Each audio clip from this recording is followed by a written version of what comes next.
Matin. Le livre du jour, Nicolas Caro. Alors, il faudra nous parler de la littérature arménienne un jour quand même. C'est le moment ou jamais, si je puis dire. Je vais chercher. Une danse, ce matin, vous nous proposez, si j'en crois, le titre de votre roman du jour. Danse à trois temps, oui, une valse russe. C'est le titre du roman de Nicolas Delessal chez Lattès. Ça commence dans un train.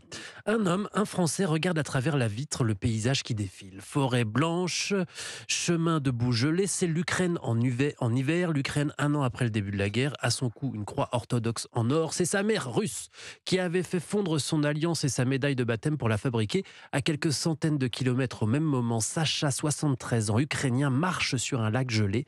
Il a lui aussi une croix orthodoxe autour du cou. Alors, y a-t-il un lien entre ces deux personnages ? Ils ne se connaissent pas encore, mais ils vont bientôt partager un secret. Pour l'instant, Sacha a mis des bottes en feutre, 3 couches de vêtements et une épaisse chapka qui lui couvre les oreilles. Il creuse des trous dans la glace pour laisser tomber sa ligne.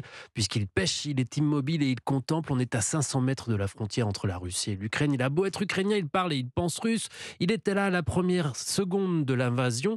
Il pêchait, il a vu la colonne de blindés sur la petite route qui borde le lac. Le lendemain, il s'est levé, il a bu un café, il est monté dans sa vieille Volga. Il a rattrapé même une colonne de Russes qui l'ont laissé passer sans trop y prêter attention. Ah si, il y a un militaire qui lui a demandé « Tu vas où comme ça, le vieux ?»« Rejoindre ma famille à Kiev », il a répondu. « On te suit », a ricané le militaire. Mais donc, il va vraiment rejoindre sa famille ? Non, il va s'engager. Il était pilote avant. Il a même déversé des tonnes d'eau sur Tchernobyl en 86. Maintenant, bien sûr, avec ses 73 ans, il ne vole plus. Il a été affecté avec sa Kalachnikov à un checkpoint, puis dans le Donbass, et puis il a fini par retourner à son lac, puisqu'il a passé l'âge. Mais il y est revenu avec quelqu'un, un ami qu'il s'est fait pendant la guerre, un mercenaire russe, Vania, dangereuse. Et puis on revient avec le premier type. C'est un reporter de guerre. Il est avec 2 autres photographes, dont un Ukrainien qui cherche la photo capable d'arrêter la guerre. Vous savez, c'est un fantasme, une photo tellement iconique qu'elle stopperait tout. Et le narrateur, en fait, c'est l'auteur lui-même, grand reporter pour Paris Match, qui raconte la guerre par le roman, avec cette double, voire triple identité russe, ukrainien et français. Il raconte la guerre, il y a du romanesque dans les péripéties et les dangers et les histoires des personnages, mais il y a aussi des moments où tout n'explose pas. Pendant une partie d'échecs, par exemple, un des personnages a cette formule frappée au coin du bon sens, l'alcool aidant, j'y avais pas pensé. La vraie loi de la jungle, dit-il, c'est la paresse, c'est le jeu. 90% du temps, les animaux ne font que pioncer. C'est un voyage, ce livre, mais dans l'âme humaine, sur l'Ukraine et sur ce qu'est être russe, même à moitié. Pas faux, cette loi de la jungle, finalement. Valse russe, donc, de Nicolas Delessal. C'est chez Lattès, Nicolas Delessal, alias Colia, pour les intimes. Merci, Nicolas. C'est sur son Twitter, je ne l'ai pas inventé. Caroline Speller, le jeu vidéo de la semaine. Alors, baston cette semaine après Street Fighter 6, dont vous nous aviez parlé au mois de juin. Oui. C'est une autre référence du jeu de combat qui revient cette semaine. Oui, et Dimitri, si je vous dis jeu américain de baston en 2D, qui a suscité de nombreuses polémiques à cause de sa brutalité, qui s'inspire des mythologies asiatiques et des films d'arts martiaux avec Bruce Lee ou Jean-Claude Van Damme, non, qui a été adapté en 95 au cinéma avec Christophe Lambert et ce thème musical devenu culte.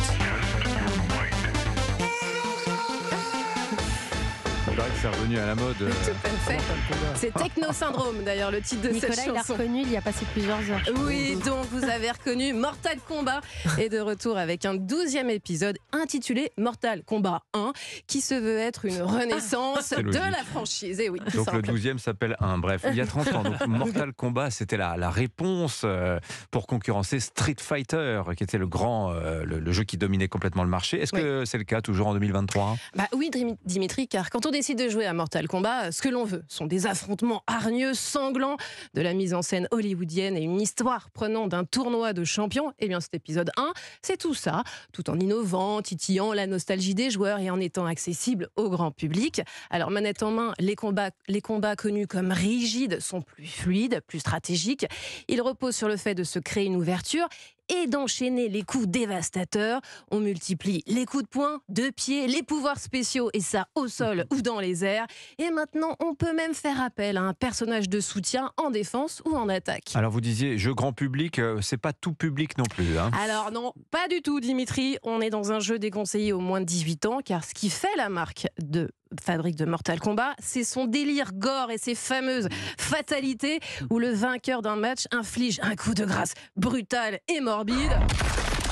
Fatality. Liu Kang wins. Voilà. Et voilà. Et en fait, c'est un peu influencé par les films des années 80 comme Terminator ou Vendredi 13. La violence décomplexée du genre devient tellement absurde que franchement, on en rigole. Ça prouve que le genre baston des années 90 reste incontournable. Et ce Mortal Kombat 1 en est la preuve, Dimitri. Ouais, mais c'est un genre de vieux. Moi, j'essaie de jouer avec mes enfants aux jeux de bagarre, mais ça les intéresse pas. Oh, si vous voulez, je joue avec vous, si vous voulez. Voilà, Pas de mais il y a problème. Nicolas Caro aussi. Personne ne qui est veut là. jouer avec Dimitri. Ah oui, des tournois pour nous, Et ça serait pas mal. Vincent, non? Une petite partie, ça vous tente on joue pas? au basket, merci. Il y a aussi, j'ai pour vous ça aussi, Vincent. NBA. Allez, merci beaucoup les amis. Je vous dis à demain. Mercredi, demain, ce sera les sorties ciné avec Laurie Choleva. On parlera du nouveau Woody Allen. C'est l'un des événements ciné de la semaine.